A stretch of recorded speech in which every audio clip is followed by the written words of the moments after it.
Hi, everyone. Are we Hello, live? hello. We live? Hello. We are. And we're back. That was a quick one this week. And we have an exciting show for you all. We have the amazing writers from Trese. As you all, for those who participate or who watched the show last week, you will all know that last week was Trese week on the Geekish Network. We're going to continue that by getting to speak to the writers of the show. So this is going to be a really fun interview, something new that we haven't really done on our show before. So I'm really excited to have Tanya, Zig, and Michael as guests.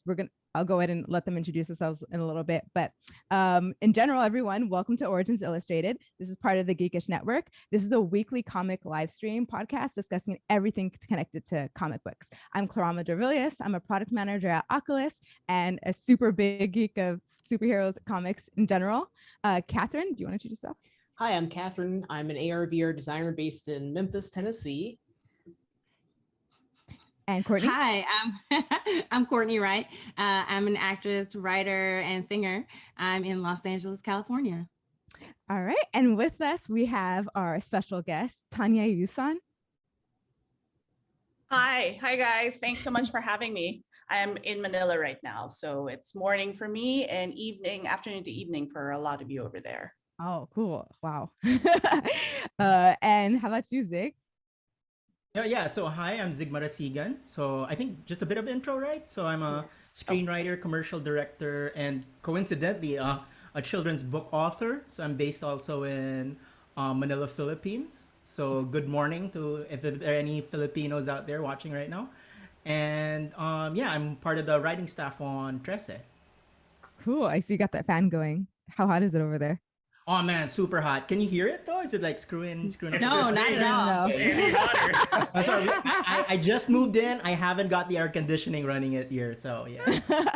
Cool. Michael? Hi, I'm Mihk Vergara. I'm a writer-director also from the Philippines. And I'm also one of the writers on Trese. Cool. And Tanya, sorry, we probably skipped over you a little bit faster. No worry. No. So sorry. I think I dropped the ball, so it wasn't you. It's totally me. Okay. My name is Tanya Yuson. I'm the executive producer and the writer, one of the writers for Trese, the anime series, and really happy to be with you all. I don't know if you want me to go into like a mini intro, or should I do that or? Oh yeah, sure. Go ahead. No, so I actually used to work in LA for a while, also as a producer and a production exec, was working with Miller Goff Inc. that did Smallville. And we worked on the Disney lot and basically did like live action features like Hannah Montana, the movie, and then Mummy, Tomb of the Dragon Emperor. And so, but I grew up in Manila and eventually like moved back home to just work out of here and out of the region. And one of our projects is Trese. Oh, cool. And for those who don't know, Tanya is also a founding partner and a chief creative development officer at Base Entertainment. And so this is the studio based in Jakarta and Singapore. Yes, that's correct. Yeah. And they develop and finance and produce and distribute content for the Indonesian market, as well as for the international market. So she's the executive producer and writer for the Netflix original anime series Trese, and she has a really interesting story which I'm going to go into. I'm going to ask you about in a little bit. Mihk, I think Catherine, are you doing? Oh, Courtney, do you want to do a little intro to Mihk? Yeah. Yes. So Mihk told us a little bit. He's a writer director from the Philippines. He's been writing, directing for TV, digital, and film since 2004. Over the course of his career, he served as series planner and writer for the mystery thriller show Jasmine for the Philippine network, TV5, head writer for Project Runway Philippines Season 1, series planner, episode writer, and director for the cult underground show Rakista, also for TV5. Did I say that right? Yeah, you did. I did. You guys are nailing it. We're on a roll tonight. Yeah, you are nailing all these No notes here. pronunciations. I got it. That's what happens when you have I'm accountability. so happy. Let's see. His first feature film, I'm gonna try. Yeah, Captain go. Darrow. That's Yes, that. Yes. Awesome. yeah. Yes. Won the Audience and Gender Sensitivity Awards when it was released in 2015 at the Q Cinema Film Festival and was screened at the special program's New Action Southeast Asia section of the Osaka Asian Film Festival in 2017. And his latest work, writing for Netflix original anime series Trese. Yay. And Catherine. All right. And Zig Marasigan is a screenwriter, commercial director, and award-winning children's book author. Thanks so much for having us. It's actually a huge honor for us to be speaking with people outside our country who are appreciating the show. Yeah, it's like for sure. Like this is because I think super we've mentioned in exciting. other shows that it doesn't feel real to us since it's because of the pandemic. We can't celebrate in person. Yeah. So it became real for us when we started not only being guested in local podcasts, but shows like this one when we hear other people's voices kind of connecting to the material. Yeah, first and foremost, thanks to you guys for having us on the show. Absolutely. Sure. We are so excited to celebrate, content creators of color that are comic book lovers as well. And you brought this to us and you brought this to the masses. So thank you for sharing your history with us. So yeah, we're I was excited just- to talk about it. Yeah, we've been doing this show for a couple months now, I think, if not Almost like 3 six, months. almost like That's 6 a months. big- Awesome. Yeah. Woo! Oh, happy- And happy 6 it's months. yeah, and Thank it's been you. hard. Thank you. It's been really hard getting to find material that we really enjoy speaking about, which is underrepresented characters. So when this came out, we were just like, oh, finally, like we get to talk Aw. about something with Oh, underrepresented awesome. creators Yeah. and represented That's so great. representation. Yeah, it's so clearly that. And on top of that, Filipino, which is like not very common. Like usually there's like certain underrepresentation stuff like you'll see, but you don't really see like Philippines. So like that was like a refreshing type of visual and like cultural immersion that we got from the show that we Exactly. get to, like, You know, like Aw. everybody's familiar with like the Greek mythology or the African mythology, so to really learn about Philippine mythology and through this beautifully like drawn anime, like pulled right from the pages, it was just fantastic. Like how did you go about bringing Trese to life? Even before Netflix, but Yeah. the story itself. yeah. Oh, I think Before you we just go in, asked Tanya for her life's work, basically. Yeah, that's So it's funny that she skipped over her How long intro have you because got? she is literally Yeah. the mother hen of this show. So yeah, Tanya. yeah. Without Tanya, like this show, like we wouldn't be here. Like Yeah, for we sure. wouldn't be here without Tanya for sure. Well, if you said no to me, you wouldn't be here anyway. So that's another true. Yeah, story. that's its own story. That's We'll its own get to Almost that, said yeah. no to me. yeah, they'd be silly Yeah. not to though. For those who haven't seen the show or who haven't, you have to go watch it. It's on Netflix right now. Search Trese if it's not showing up in your recommended. For a little bit of a premise, before we get into like the journey to how it got there. It is a series set in Manila where Filipino folk mythical creatures living in hiding amongst humans. Alexandra Trese finds herself dealing with an underground criminal world controlled by evil supernatural beings. The series was first announced in November 2018 with Jay Oliva as executive producer and director. Other directors will include David Hartman, Mel Zwyer, and Tim Duvar. The series is written by Zig Marasigan, Mihk Vergara, and Tanya Yuson, who are here with us today. At the Netflix Anime Festival in October 2020, it was revealed that Trese comic artist Kajo Baldissimo and writer Bujet Tan will serve as showrunners. So with that, Tanya, tell us about your journey making this happen, getting this on Netflix. What did that look like? Sure. What were the struggles, or was it easy? I don't know. Well, it took about 10 years before we got to Netflix. Oh, before I start though, just to clarify, Budget and Kajo were the creators of the amazing book that this is based on. They actually didn't serve as showrunners. So it's Jay who's the showrunner, and we were working together for the series. Okay. And part of the journey, I'll tell you, because like for creators, sometimes it's really hard for them to, and understandably so, because it's something they built from the ground up, to just hand it over for an adaptation.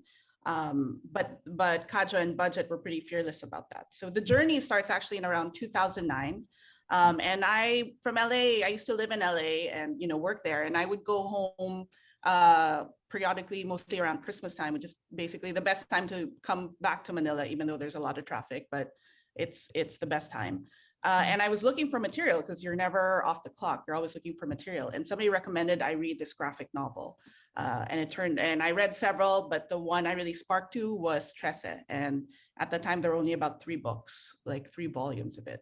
And when I read it, I said, okay, if there's anything that I could translate from the page to the screen, it's this story. And so I asked mutual friends to put me in touch with Budget.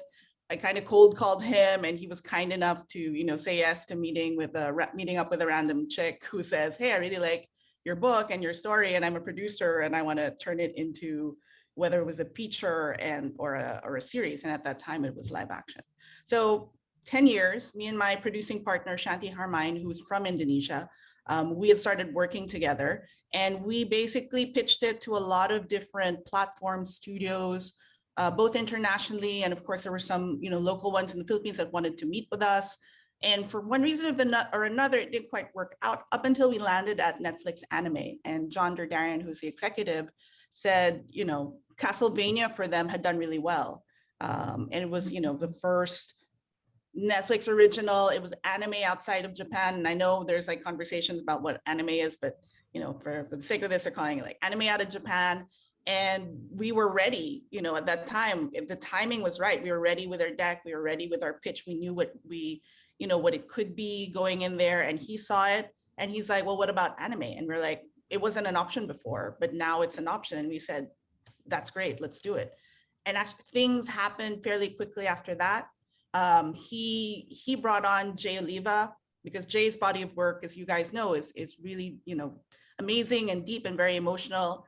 And he's also Filipino American, which Jay says in multiple interviews, it's his first gig that he got for being Filipino, which was like, it never happens. So when we met up, we realized we were on the same page pretty quickly in terms of what this could be. And that started, the ball rolling in terms of the process, and up until we released this year. So I'm trying to nutshell that, 10-year span. So if there are questions in there, feel free to bring it up, because of course there's so many details, but there's not enough time to cover that whole period. And the comic's been out for a while too. It's been out. When was Courtney? When the 2005. So it's been out since 2005, and they started with Ashcans because I don't know, maybe at some point you'll have Budget and Kajo on, because that's a great story as well. They were both. Kajo was he was a storyboard artist for an ad agency. Budget was like a creative director, like a copywriter, creative director. And they were pretty frustrated with having to get everything approved by committee. So they said, hey, we just want to do something that we get the final say on. And that's how they started Trese, and it came out in 2005. I watched a little bit of the Netflix After Dark, and I saw that a little bit of that, which that was a really cool thing to see. Because that's not something that normally that I have seen Netflix do before, like in terms of like, anime, especially talking to the content creators, which shows the power of this property and the desire people have that, we want to know more. Tanya, I have a question. Was there a particular story that drew you to this content? Which one grabbed you that you knew this is the one that I can translate? So the funny thing, and it's funny, it's just something Budget and I talked over recently, like just before we launched, is when I read it, I was talking to him about it on the phone, and he's like, oh, you read book 3, which was basically the origin. I don't know if that's out yet in the US, but it's going to come out. Ablaze is going to send that out soon. I think I'm still trying to figure out how to find book 2. Yeah, like that was book like 2, it's only on pre-order right now on Comixology. Yeah, no, it's coming out soon, and then you'll have it on Comixology, I think, for the US and Amazon or anywhere like Diamond is shipping to. Great. But book 3, which is also coming out from them, maybe a little bit further, is it actually has a lot of her origin story. And I read that book first. I said, this is great. Her origin story is fantastic. I started with that. And he's like, so you read book 3 first? I'm like, wait, that was book 3? And I didn't look at the spine to see that, oh, that was book 3, but there's 1 and 2. But 1 and 2 are very, like, as you've seen 1, it's very case of the, monster of the story, monster of the week situation. But I started with 3, and I saw that she had this whole arc to her. Which you kind of see in the anime. It's what we build into the anime. And then between that and the wealth of cases, plus the twist that they put on it, I thought, for a Filipino audience, it's great because it's things we grew up with, but with a spin. And for an audience that didn't grow up in the Philippines, it was really accessible. So those were the qualities that excited me about it. Plus, it was just a good story. Like, she's a kick-ass character in like this fantastic world, and you know, who wouldn't want to spend like hours and hours just kind of immersed in this world, essentially. So, and Michael and Zig, so how do you guys all know each other? How did you guys form as a trio for the writers? Oh That man, story like- how do we know each other? I don't know these fools. Did we plan to wear the same thing today? Yeah, you know what? I wore white because I thought you'd wear black, and then I just wanted for one day to not dress like you. It's But like the I same, guess here but we hey, are. man, it's like no. Clearly, Zig and I have known each other for a while. They Okay, have. am I the only one that's noticing that this trio kind of reminds me of the Trese trio? Like, I get that a lot. Okay, that was not intentional. Okay, that Not was intentional. Like, this writer's room was not formed on that configuration. Are you sure? Correct. But we get it a lot though. Clearly, Yeah. because look at us, we're dressed the same. Yeah. You're the writers of the show, so you. Yeah, no, where the Zig and I inspiration came from. have known each other since college. We've been making stuff together. Did Zig just freeze? I guess he froze. Oh no, he's there. He's back. Who knows? Yeah, no, Zig and I have known each other since college and been making stuff together ever since then. Yeah, fortunately or unfortunately, I don't know yet. Jury's still out on that one. But Tanya, we met a little earlier, a little later. We met her around 2013, I think. Mhm. 2013 for a show we all wrote on. Also, it was one of the shows that Courtney read, Jasmine on like TV5. And that's where we all met and like sort of ran a writer's room together. And yeah, and then like after that, like we stayed, kept in touch, have, you know, friends. And Zig and I worked together in the same sort of production house. So like I see Zig I see C because it's still a pandemic, and I'm like, I haven't seen him in person in like how long, but like I see his smug every day. So it's one of those things. And then so, and then how we got to Trese is like one of our favorite stories. Oh yeah, so Fell. Tanya messaged us out of the blue, kind of, because we kind of kept in touch since we've worked with her in a past project before. And then she so happened to be associated at the time with a company that Mihk and I associated with reality TV shows, which we weren't keen to writing for. I mean, not on reality yeah. shows, but it's just like, No, you we cannot. want to We deal with the long understand. hours. The show to I do it. understand. Yeah. Like, yeah, Not right now. That's like, Not it's a right now. That different wasn't the beast, you dream know? job. You know? Yeah. Right, exactly. Yeah. That's the best way to put Yeah, it. no It diss to wasn't those the dream people job. hustling, right? But, you know, Exactly. it's Yeah. No like, yeah. disrespect, but you know, Yeah, you guys disrespect. Yeah. Exactly. So, but she like, hey, you wanna have dinner? I wanna float you guys something, and then Mihk and I immediately assumed there was gonna be a reality TV show. Yeah. So Mihk and I were talking like, how are we gonna say no? I Yeah, how are we gonna Tanya's let great, Tanya we're gonna down be easy? great. We Like- gotta, we gotta find like a polite, pleasant way to say no. You know, so Yeah. it was like kind of No, like we a gotta breakup. eat. Yes, Yeah, like a but breakup. we gotta finish dinner Right. first. Break up, though. whatever, Like, we two of gotta us. eat. Yeah, we'll let her buy her dinner, and then like we'll let her down. We'll eat the free food, and then say no. Which, by the way, I was like, have I ever produced a reality TV series? We were so The answer sure is that no. Yeah, this is we how- were 100% sure. We you don't were know gonna why give us- anymore. Like telling Yeah, the we story don't know now, why. we don't know how. Like, so we had that dinner, right? And like Mihk and I were ready to say no, and then Tanya pretty much pitched us the idea. So it's like, how was it, Tanya? Like 3 words? I was trying Yeah, to yeah. build the drama because I knew these guys we were the same. We were like comic geeks. We liked a lot of pop culture stuff. They knew I had been working on Trese. So I told them, guys, I have 3 words for you. I said, anime, Netflix, Trese. And then they were like, huh, Was it the Netflix kind of part? hope. I kind of hope you'd be a bit more excited. Like, what is this? And then they told me, well, we thought you were going to say, let's write on a reality show. It's like, Together. where is that coming from? I mean, we were just in shock. We Yeah. were just in shock that the word Trese, which is a Filipino indie comic by all intents and purposes, it's not like a Marvel property Yeah. that kind of grew throughout decades. It was something we knew and loved, and then to attach that to anime, and then to attach that to Netflix, and to attach that like you want to write on it. So it was like, what? Yeah, like she short circuited our brains basically. Yeah. It's like we were full and like we were ready to go. You got to present that too. What a pitch, Trese. Yeah. Anime, Netflix. What else did I need to say, right? Like, what else Exactly. did I have no, for it's those like- 3 words? Apparently more. Apparently I had to explain it and like rewire their brains because And the that short this is circuit. really happening. Please, I'm serious. Right. Explain. Amazing. And it was still confidential, and we were like a really small, crowded, like Thai food place. I was like, okay, this is what it is. Yeah. Wow. When was this, by the way? Like when did this like This happen? was like 20, early 2018. 2018. 2018. Wow. Right on. No, and so it was super confidential, and you know, I had to close the deal, and me and my producing partner had been working on it for so long, and Netflix had this thing in Singapore for Southeast Asia, which was See What's Next. And they said, okay, we're going to announce it there. So we're like, okay, we're going to be a blip in this little, you know, big package announcement of what Netflix has coming down, like for live action and all of that stuff. And so we were asking, should we try to find, you know, should we kind of get the word out PR-wise? Should we prep that? They're like, no, it's fine.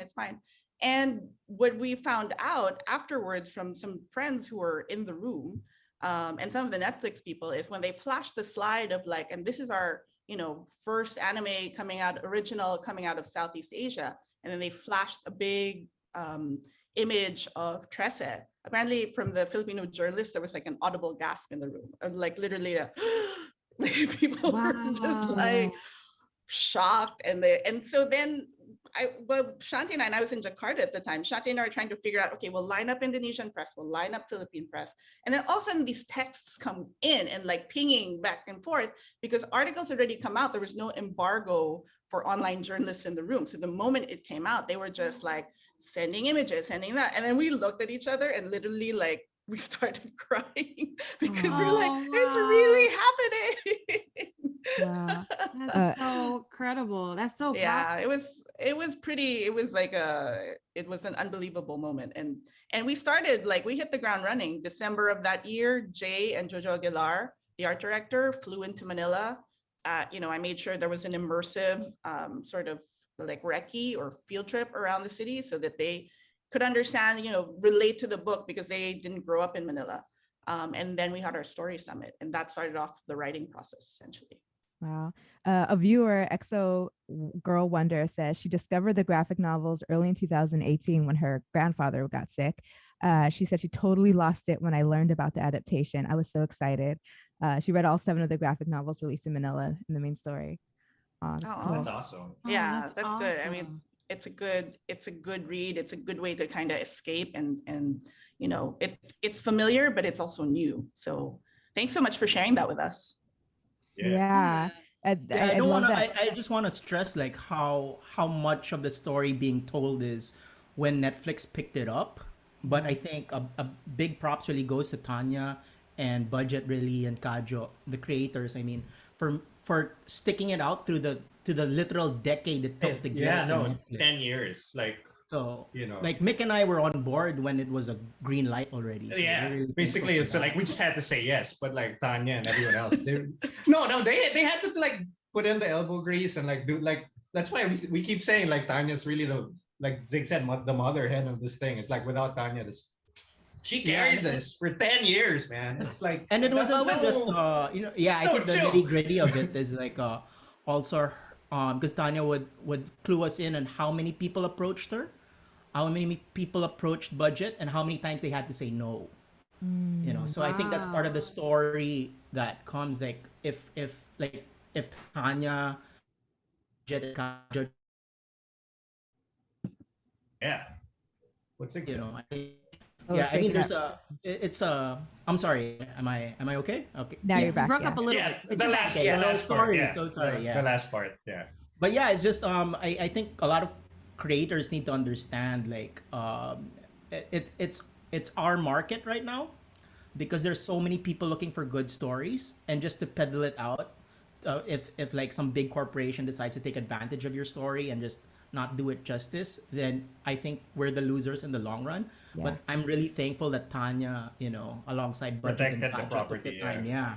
So Did that's you the story I find- think it needs to be told. Yeah. Yeah. Did you find that Netflix was a little bit wanting to have some, like, did Netflix say, hey, we're going to go ahead and let you have full creative control, or how much was that a push to get that to happen versus like maybe some influencer, like, did they want it to adapt in a different way?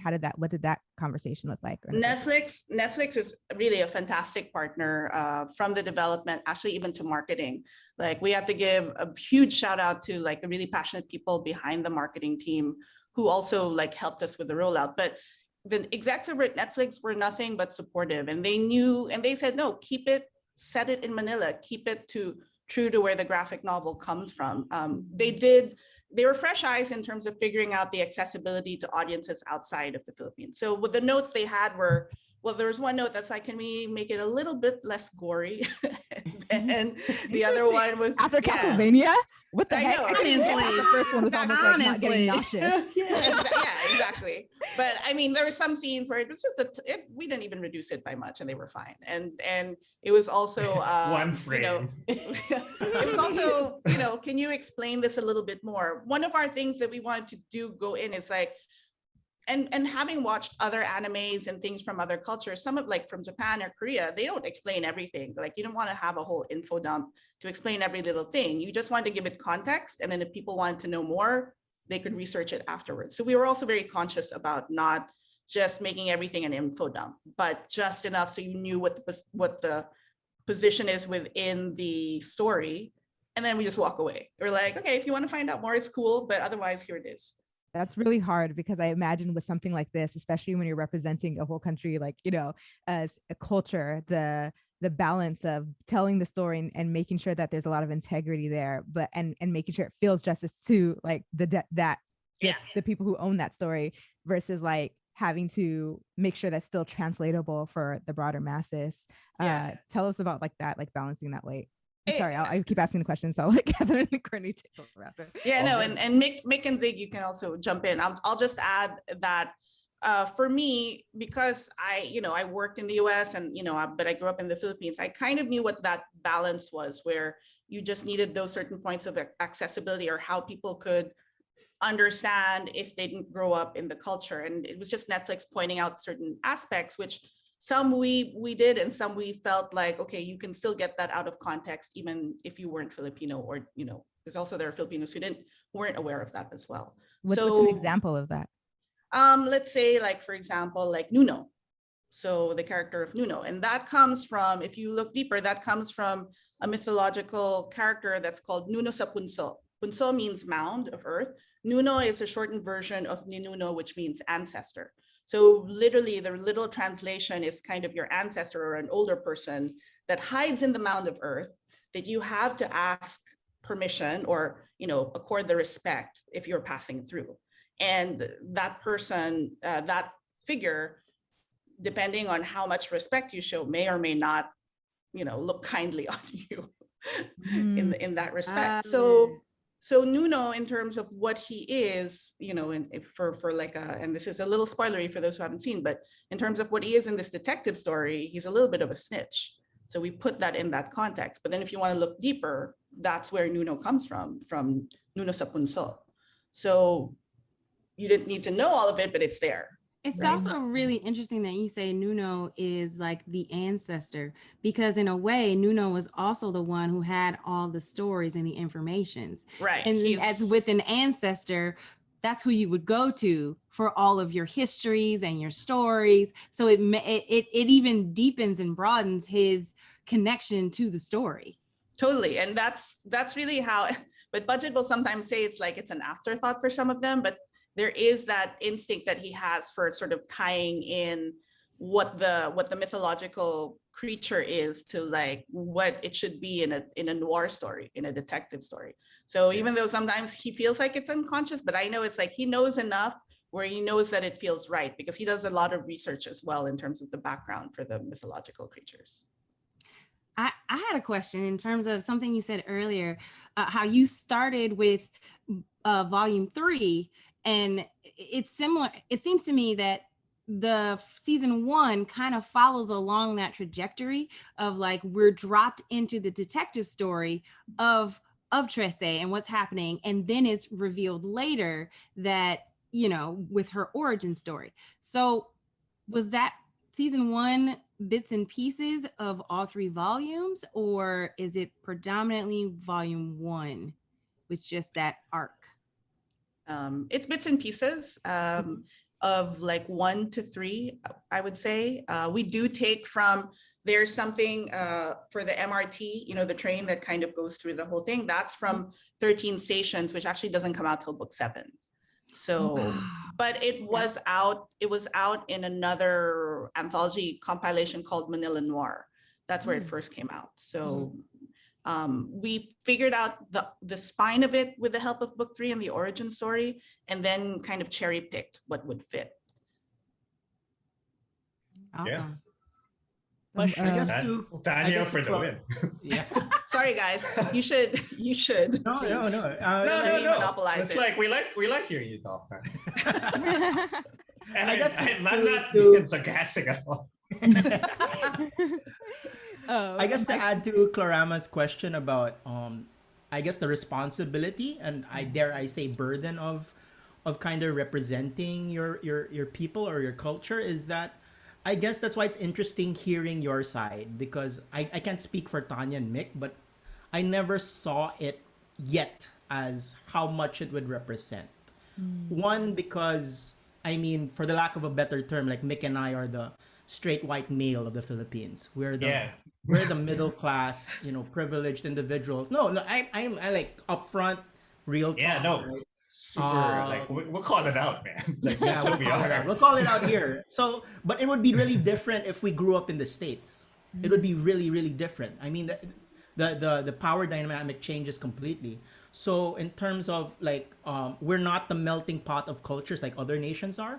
I mean, we do have a mix, but it's not as strong. So that said, like we just wanted to at least for me, I just wanted to tell the story that connected with me based on the comics and something I would like to see.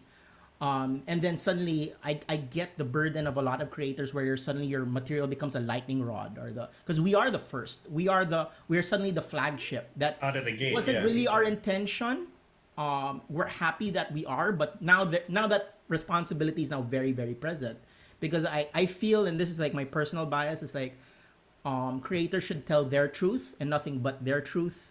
I feel, because when you start running into trying to tell other people's truth, that's when you start grasping for straws that don't exist.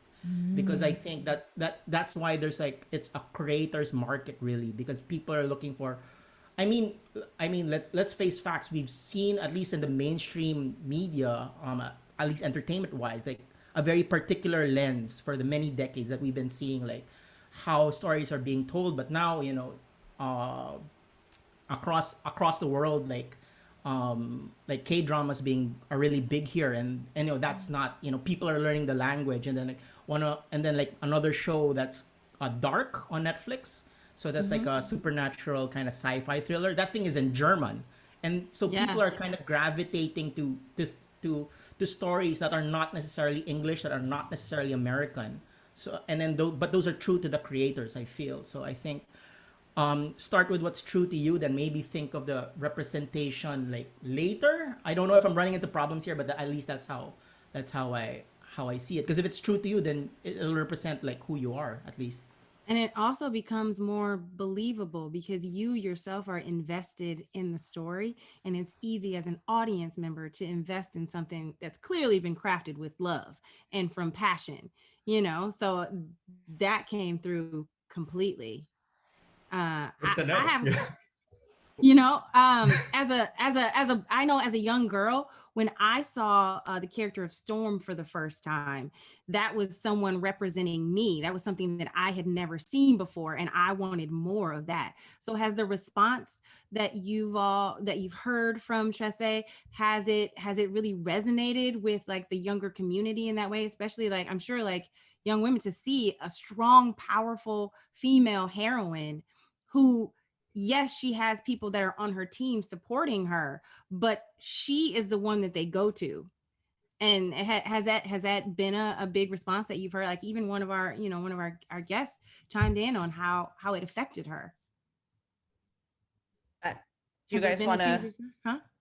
Sorry, Mihk. Yeah, Zig? it would be great to hear like if Zig is it Zig, I think, Yeah. or Michael.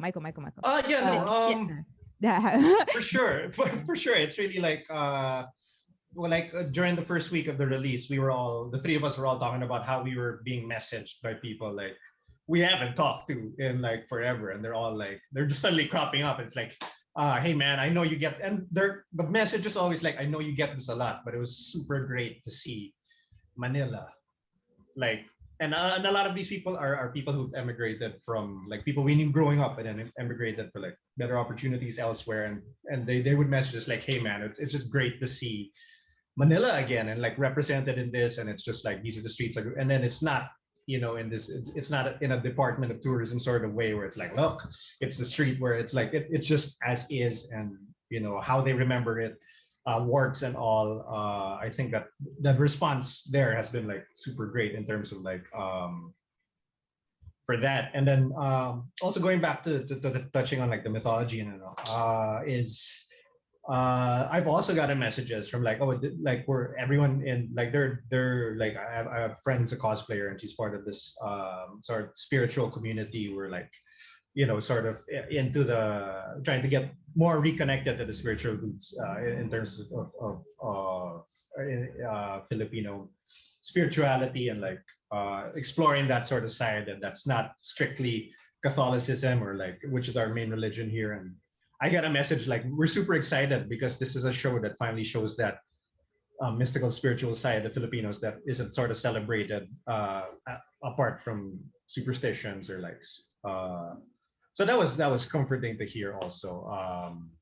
But I think Tanya got most of the gender focused. No, I mean, because like when I get the messages, they're all like, it's Manila as a whole, and like the experience, the small details of like the chocolate bar, eating taho, that if you've seen the series, it's what they eat after the zombie attack. It's the twins and like Tapia, they're eating outside. That's a small delicacy, and like, well, it's street food actually. And then like there's like, like seeing taho, it's like maybe crave for it. So that's the sort of response we've been getting, and it's great to hear that it wasn't pandering, and it wasn't. And those were added to the show. I don't remember seeing the candy bars in the comics or the food mentioning. So those are things that you like added to like really bring the culture out. Is that accurate? Or well, the chalk nut and the candy bars, that is in the other volumes, and you'll see it there, but we never made it that big. Like it was Jay and like the artists, they're like, because you don't make it exactly the same. You're not like trying to, it's like anything is a nod, but then he made it so big, and now there's a clamor in the Philippines for like, where do you get that large size? Yeah, like, they want that giant American size, right? Yeah, no, they usually come. They're this big. They're really just they're like big. this small, but then if you look at it, it's like she gives him one that's like this big, and everyone's like, we want that. Where is that size of chocolate? So do you think that's coming? Is that? I mean, as like we don't. They should. It's a structural integrity just to set the record straight. So Jay, our director, knew that was not the size of the chocolate bar. He knew it, but he thought it would be awesome to have a size that big. So hence, it's and why sure enough, everyone. And sure enough, that sounds like a Netflix. But he knew. But I guess that sounds like to Uncle Netflix. Like, hey, that sounds like a great marketing strategy. I think we need to produce this. Like, let's find a friend there. Get giant versions of the chocolate bars. Like the big Toblerones. Yeah, exactly, right? Exactly. The launch of season 2. Just to chime in on Courtney's question about, I guess, trying to, because we do have a female protagonist, right? But we did want to try to elevate what was in the comics. So, if you remember, like the first episode, the first fight scene, actually, I think with Trese and the Aswang, and she's kind of on her own. The comics, how it rolls out now, correct me if I'm wrong, my memory might be fuzzy, but she's actually with the twins, the Kambal, in that first fight. So Jay had the proposal, and it was Jay's idea, that we shouldn't show the Kambal fighting with her already. We need to show that she can hold on her own.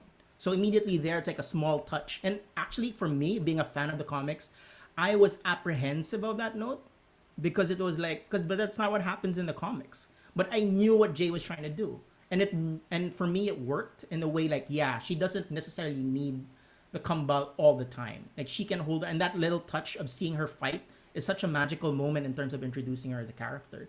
And then and I think Tanya did a fantastic job in episode 3, where we talk about the Chanak or the baby, because that touches on a lot of heavy themes. I mean, you can just take it as a genre piece on it, but I think Tanya did a really good job for that. And that, I mean, dare I say, that wasn't in the comics. I mean, she put her own spin to that took it in a completely different direction. And Tanya kept checking in on us, like, hey, am I doing a good job on this? Like, she kept coming back, like when we were writing the scripts, like am I hitting the points right? Because she had a very clear intention of what she wanted to do for episode 3, and like she wanted to like hit all the stuff, all the mainline stuff, and all the like the sub levels of the issues you wanted to touch upon. And like jumping off from Zig, it's also great that sort of Tanya's sort of the head writer of this, because like again, Zig said, we're like essentially the straight white cis het males of the writers' room, and to have like a woman lead the writers' room, and like especially in a female driven show like Trese, it's like I would have been very uncomfortable if it was just me and Zig, and it's like, man, like I don't think this is right. No, for sure. Yeah. Not lip service at all. That's why we keep I get praise and Tanya. Yeah, the twins. And it's like she's her bossing. Yeah, she's her bossing for sure. Bomalams 0107 said someone tweeted that there used to be a chalk nut that big, but it crumbled easily, so they stopped creating it. Yeah, which is interesting. We want it back. We want it back. I know. Bring it back. But just to underscore, I think what also we put in there, but we don't quite explain, in the Philippines, this kind of dynamic, and it also shows in terms of the side, from the men, in terms of how women and men are in society. Yes, you have cases where women are either victims or being abused, but actually from the early sort of origins in our society, even which comes to for present day, there are men who don't have a problem with women leading the room. For the Philippines, we're kind of the highest percentage of women in managerial or executive positions for, I think, the region. So it just shows, and part of that is also men like Mihk and Zig they're cool with it. They know what the strengths are. I know what the strength is coming in. It's basically you're working really in a partnership for that. Yes, exactly. It's a matriarchal society. So I grew up with like a lot of strong women in my family. They have as well, but it was never about who's stronger or who's not. It was more about like, we can assert ourselves and they can assert themselves. And it's really on that equal footing. So it's not really explained. We don't underscore it because it's a reality in this life. No, I don't think it needed to be. Yeah, right. Exactly. Came through that. I mean, it was one of the things that drew me to the character of like Alexandra is obviously my favorite. The twins are my second favorite, but just finding out that like, their bond together and their bond with her is, I think the power, it's like that it creates this trinity in a way, Yeah. And they're demigods. The twins are demigods, so they're pretty powerful in their own way. So they each hold their own in this group, right? But if they just know that they're stronger together, they know that bond of family is really what draws them together and carries them through. And that's where they are the optimum, where they're the strongest, essentially. Found family, y'all. Yeah. Yeah, that aspect in the episode when, like spoiler alert, hopefully everyone has seen thus far. I won't give away too much. But the episode where it comes down to the twins, they're battling against her at one point in time. And the way that she brings them back to that reminder of it is family, and also her reminder of the lessons that her father taught her when they first came into the home. Like that to me, it's almost like she was understanding it and we were learning and understanding it along with her. So like we're learning about this family and the bond and actually how strong it is. That was family, the theme of family, a huge PowerPoint of this series, because Yes. it went through like so many, like just getting to that aspect to really understand that's what's underneath the foundation of this whole series. Yeah, I mean, yes. there's that was really clear in the writers' room that's it's true, and I always believed that it was a Filipino thing to just gravitate to family. Then I realized as I grew up it was an East Asian thing. Then I realized it's a universal thing. It's not family is family. I think we all. It doesn't mean that you always have to stick to them. That you always have to be loyal to them. But family does play a huge role in how we're formed as people and how we tell our stories. So I felt, at least for me, that was my way into personally. That was my way into the comics and translating it, with the team to the comics. But that was something. I mean, to your point, Courtney, that wasn't like something that just happened to be there. That was something we were intentional about. Yeah. I think that's what we broke down when we made the season. Like this like it's a procedural, yeah. It's a procedural, it's a noir, but this is a story about family. It's about fathers, it's about siblings, it's about and you see that very clearly. I mean, like there's a reason why all those cold opens are family related. Like to Courtney's point, like and even young. Yeah.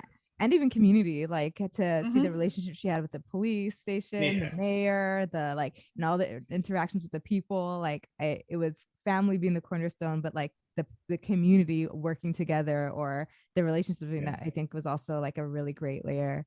Even with like some of the creatures too, like there's like some like family connection too. For sure. Catherine, we're a very densely populated city, as you can see. A lot of families. And they're all interconnecting. There's like maybe 2 degrees of separation. Right. Catherine, you're really big into and you're a VR designer and you do a lot of development too. Like she's usually like really has a good eye for like the graphics. I don't know if you have any questions that you want to ask on that particular front. I guess like I'm a big mythology and creature fan, so I'm curious like what research do you have to do for like some of the like creatures and the mythology, as well as what books would you recommend for others to like dive more into it? Budge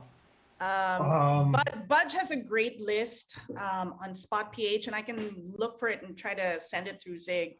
There's some of them are out of print, like about Philippine mythology.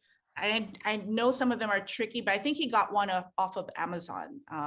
There's a really old one called Book of Souls that is out of print in the Philippines, but we managed to get a couple of copies and read through that. Yeah. Some of the stuff. Yeah. Oh, yeah. Online, you can look at aswangproject.com. Project, yeah. Yeah. So it's a Canadian guy. His wife is Filipina. Their daughter is into it. So he built this compilation and did research for a documentary on a lot of the Philippine mythological creatures. So that's an easily accessible starting point. Yeah. I think.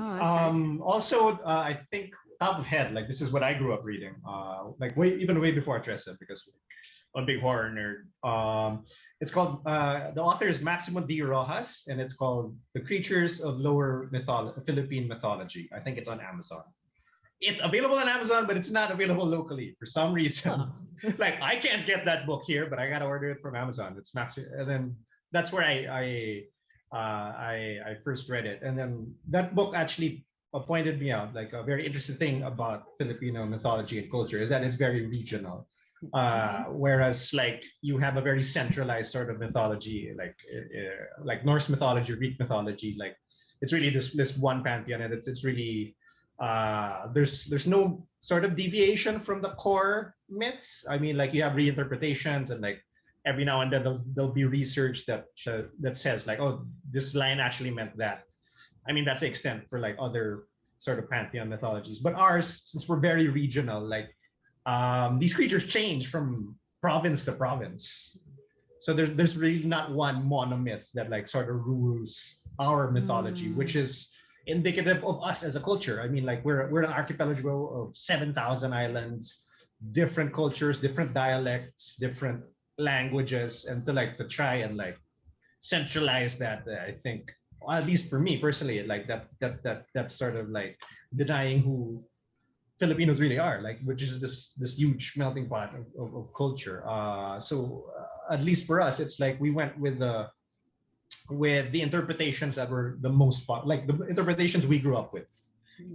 Again, like going back to Zig's point, it's like you write what you know and like you write what you grew up with, and like sort of Tanya, Zig, and I were aligned in like the sort of mythology, and like we used the comics mostly as the basis of but we did during our recce. Tanya brought us to the National Museum. There's a library there. We rented out some books. We did some extra reading on like readings for nerds. So we did. So we are. Yeah. We are though. Yeah, no, but and so it's really the more popular interpretations of like the pickpocketing being a horse. But the great thing is like if we do research again and we go out of Manila, we'll find things about the creatures you did in the show, like that are like that are super far from what you've seen in the show. It's like, okay, so that's what a Manananggal looks like outside Manila, which I find endlessly fascinating. So it's like there is a wealth to draw from depending on where you go in the Philippines. We also did sort of several layers of it. Like for example, on the sort of top level, you're introducing things like aswang, tikbalang, duende, to like say the cultures outside. So there's that explanation for the major, but there's also actually another layer, like for example, the emissary character, and she represents Ibu, the goddess of death. And actually Ibu in Indonesian means mother. So that's the source of that term. So it's something that's connected with our Southeast Asian neighbors, but I think it's Manobo or Maranao. It's basically, there is an Ibu who they term as the goddess of death. So it goes to the names. Like when I named like Shamul and Ibwa as the aswang, those are Bagobo or Bukidnon demons. And I think it's Shamul that's basically a demon that can eat you whole without like swallowing, without chewing you, something like that. So we layer those in. Yeah. Yeah. And Lakan. I think Lakan is a new addition, right? Yeah. Well, no, Lakan as a title though. Lakan as a title. I mean, like when we were like trying to give Trese like another sort of name, like how would she be addressed? Like what is her agency? What is her title? And I looked that up because I was looking to find out like what Lakan meant, and it's just really understanding that it's the person who is kind of like the head of the family, like the person who is leading the community, right? Like almost in a way like an ambassador sort of. He's kind of the warrior. So there's another term called datu, which is a chief. You can be a datu but not necessarily a lakan, but to be a lakan you have to be a datu. So the lakan also really does connote sort of that warrior status in the pre-colonial hierarchy of that. So there's a lot of like picking and discussing and drawing from, plus it sounds cool. So who doesn't want to be a Lakan, right? Exactly. We should all be so lucky. Yeah. But I think that's also why outside perspectives are great. I mean, despite what, that's why the collaboration in the writer's room and even in the art is super awesome. Because we grew up here, but Jay didn't, our director. So even though he has roots here, his fresh perspective on how to do things new was important, because we also didn't want to do like the comics 1:1, and like his like the opening MRT scene was his idea. His experience, and it came because, so if you remember the opening of the first episode, the train, girls on the train, MRT, it kind of breaks down. Which we are so used to because we have shit infrastructure in this country. So we were like, we were just saying, you go home from work and suddenly the train breaks down, then you have to. You gotta and walk. Then Jay was like, "What? You have to what?" So it was like his input that pinpointed that's an interesting story. But I guess when you're kind of in your echo chamber of how your culture is, you kind of don't see what's interesting. You know how people always say like, "Oh, I live a boring life," or nothing ever interesting happens to me. That's a lie. That's a lie. You just need an outside perspective to show you the things you are taking for granted, the things you are overlooking. And that's the kind of perspective other people, like Jay and Jojo brought into the team, because he said that's a great opening. that's a great opening. You know, And we're like, the huh. thing's gonna shut down, and then yeah, but it was just like, why would we want to show how bad the Philippines is in our first scene? But we you know, did- that was an yeah. exciting. Yeah. Yeah. But that was We a didn't. strong. I opening didn't for think me. that. It makes it Didn't more like that either. grounded. Like it makes it more grounded and like kind of like Hmm. yeah, grounded. Yeah, especially totally. again, especially after watching Castlevania. I watched Castlevania last week, and so coming to this felt like watching a children's show. So I was like Right? primed. Yeah, exactly. Yeah. It's like, yeah, the It body felt count like a and the real blood spilling is like nowhere near like the last Oh, season of Castlevania. Exactly. Nowhere at all. It's not even Nowhere on near. Yeah. Totally. No. It was good. It was to me. I was like, oh, this is like the right amounts. Yeah. Like, normal. Yeah. Not even like close to uncomfortable. Yeah. No. I was primed well. Yeah. There were some really specific things also in terms of like that first episode when you talked about it's very rare to hear about someone being able to kill a ghost. Mhm. You know, so having the white lady, I think it was the white lady, Yeah. Yep. yes, Correct. to have her be killed right away and to actually see her almost second or third death to her final death. Correct. That was really Wow. powerful imagery, because even later on in one of the later episodes, someone even says like, well, it's not like you can kill a ghost. And I'm like, Did you not see the Yeah. first 5 minutes of the Going first into episode? He doesn't know what he's Yeah. talking about. Yeah, and that was true to the comics too. I think the comics also opened up with that scene, but obviously like seeing it in animation like brought to life just was a lot more powerful of a visual, where I think you just get that one static image of a girl on the ground. You don't really get that full effect. And so that's something that I think that was really cool about the show, like bringing like a black and white comic with static images. You could feel a lot of life already in that comic already, but to have Right. it Sure. Yeah, visualized, whew, Even with like some of the character design changes from the graphic novel to the show was like really interesting. I'm curious about like that, I guess that process and like decisions you decided with each character, what you decided like to keep out or keep in and leave out, and like translating that for like the Netflix show. So Oh, Well, well, that we one, can't- that's yeah. more Yeah, the no, that's more the the artist in terms design of like team, yeah. Trey and Jojo. But we can speak to like some of the decisions that just sort of made it more achievable to animate. Like for example, like if you've seen the comic, you see Alexandra's hairline, which Mhm. is actually not just like a bob, but it's got this sort of receding Yeah, double it's horn. very like- stylized. Yeah. yeah, so Oh, that's something wow. that was quite difficult to animate for them, because it's hard to translate that. So you kind of had to make it into this more the hair rather than the whole hairline. So right. in 2D, there's certain things you have to figure out. Like for example, for Datu Talagbusao, we took Jay and Jojo we have a pre-colonial gold exhibit in one of our museums, and the intricacy of the gold work is very detailed. But for Datu Talagbusao, you couldn't go into that detail. So then it just becomes touches, but that's still a reference to what is authentically there. The Casas, a viewer, she says, what I loved about the comic, I think it's a she, maybe it's a he or they. What I loved about the comic, and especially with how it was translated in the show, was how Manila became its own character. It was awesome seeing recognizable parts of the city as opposed to the generic third world urban sprawl we're used to being represented by, or the stereotypical shot of the Guadalupe Bridge and billboards. Yeah, Yeah. that's all in there.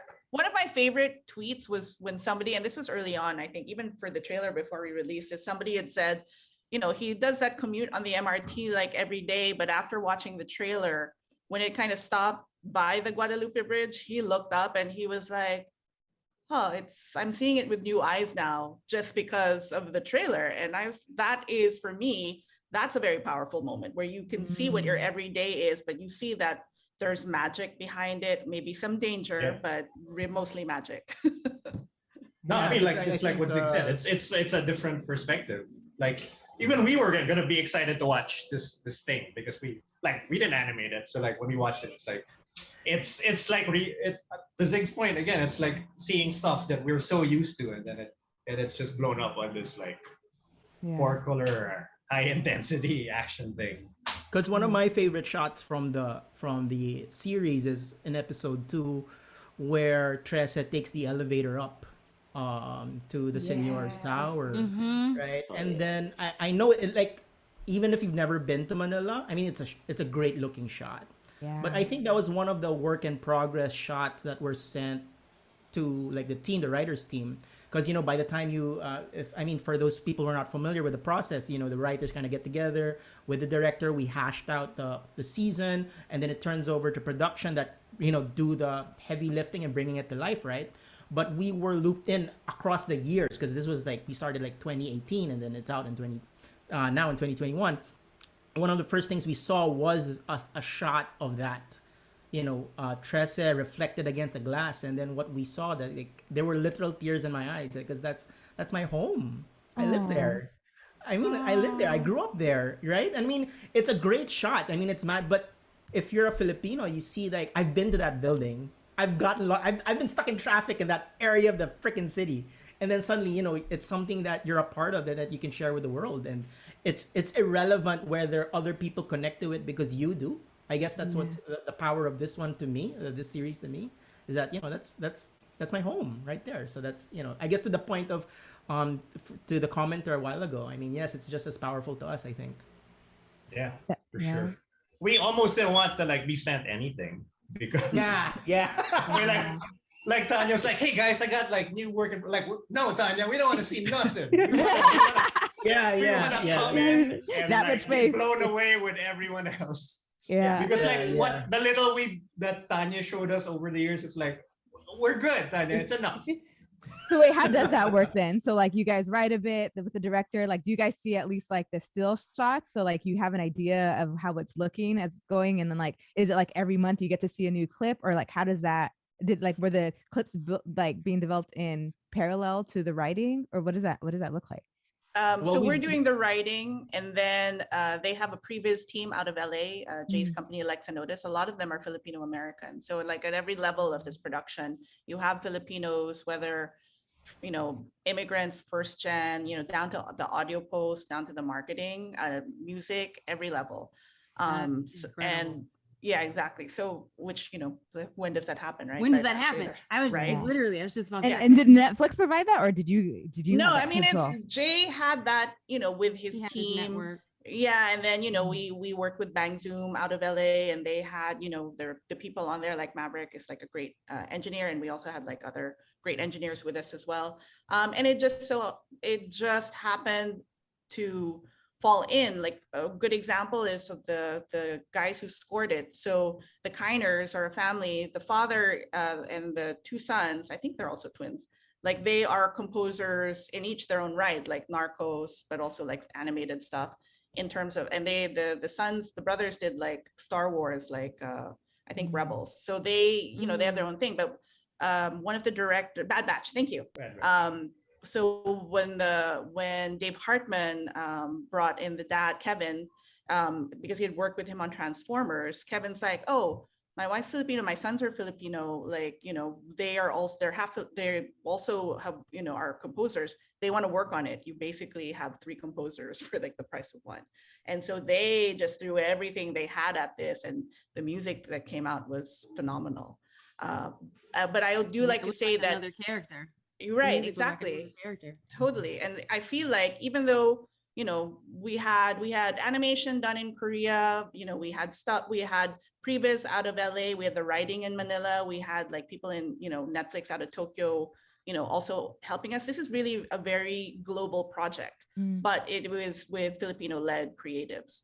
So, it gives that identity, and also gives kind of the forward thinking in terms of, other cultures, in terms of representation. This is a way that it could work, where you have that authenticity, but it also is a global effort of bringing to screen meaningful stories.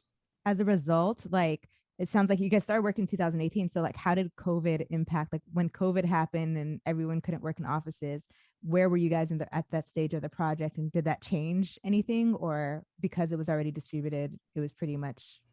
No, we were still doing post and, finishing up some for 2020. We had to do ADR, we had to do a bunch of stuff, but luckily for animation, everything could happen remotely.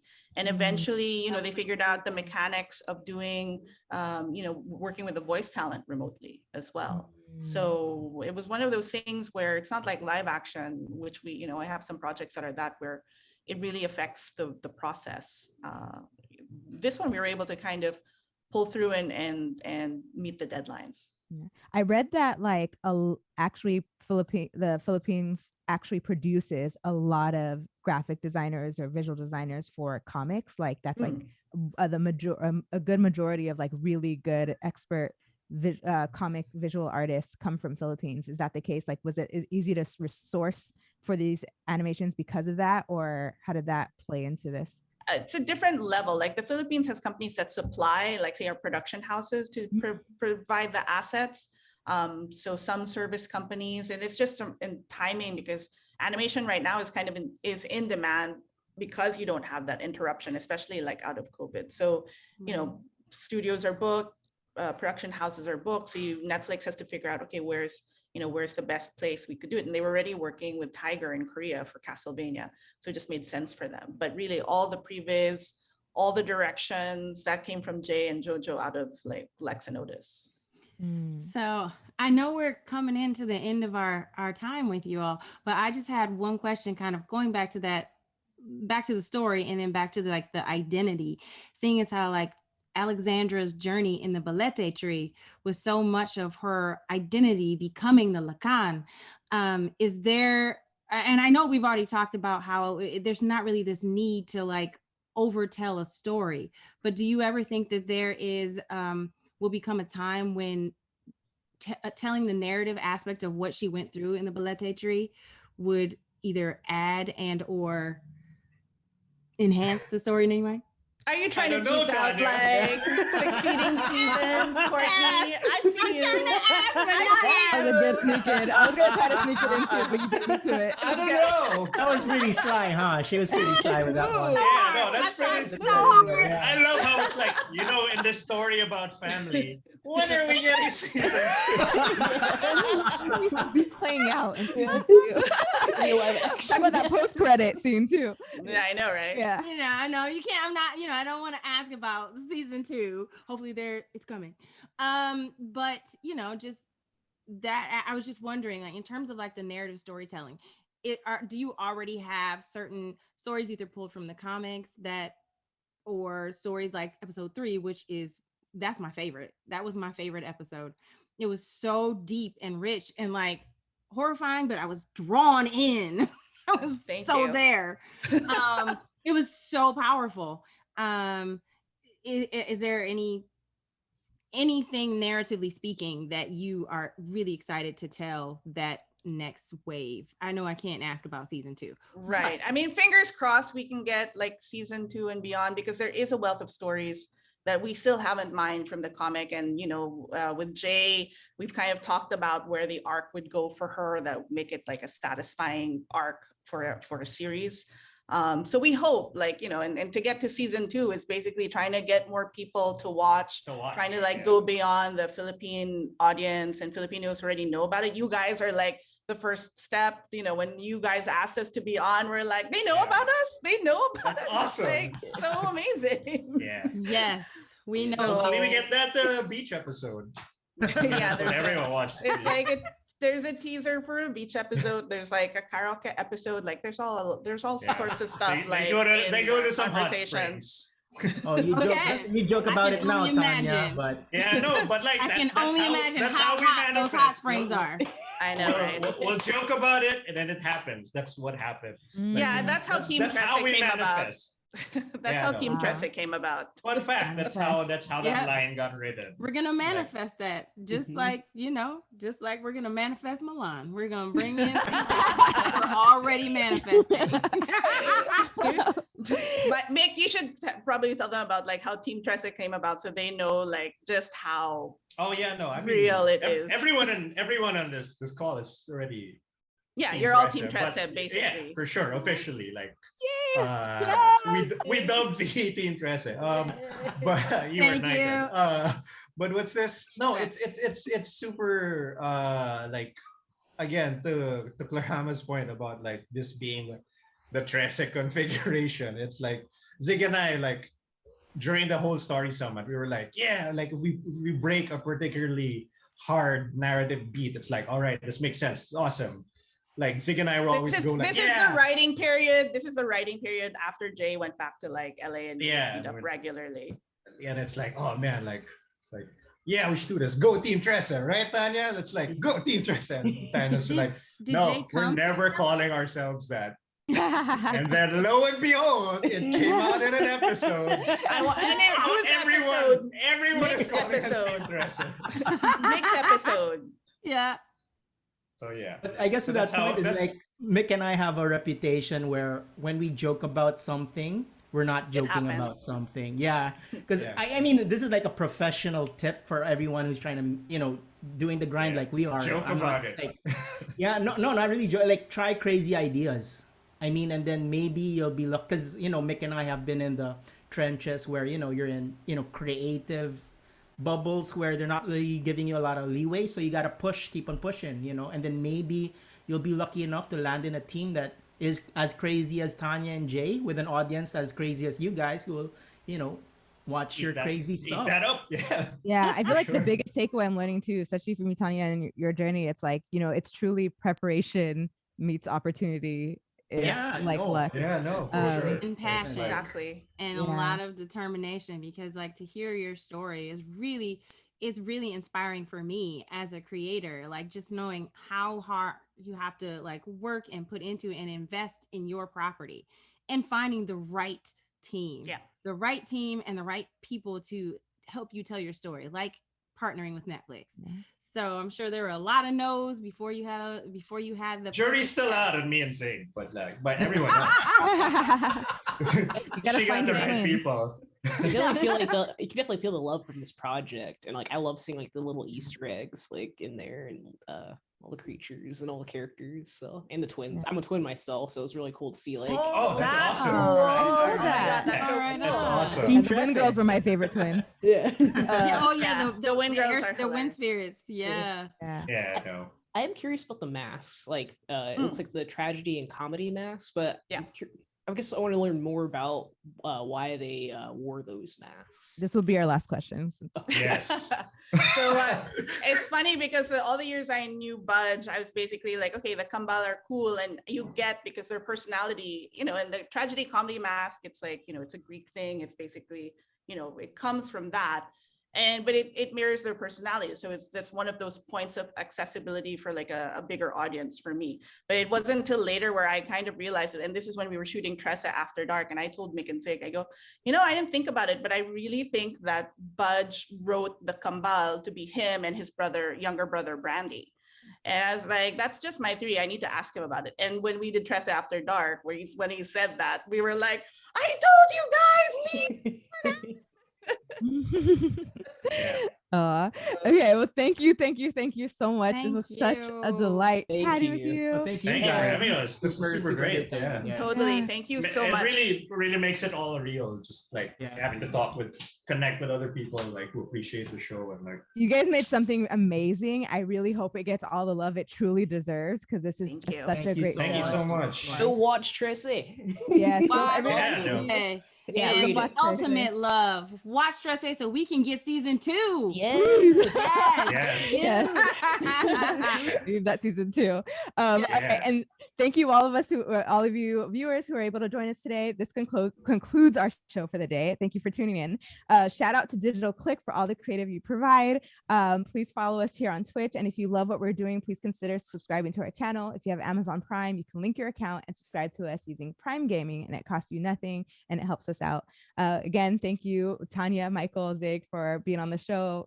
Just best of luck on that, and everyone, please go watch so we can get that season 2. Please Thanks Tell so all your much. friends Thank you. everything. Yeah. Watch it and read the graphic novels too. Yes. Team Yeah, Trese. yeah. Team Trese. Team Trese on free. Yeah.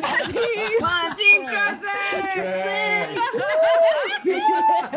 Thanks so Be here much, for guys. Halloween. It was super So awesome. Thank much, guys. you. That was super Yeah. fun. Yes. Thank you.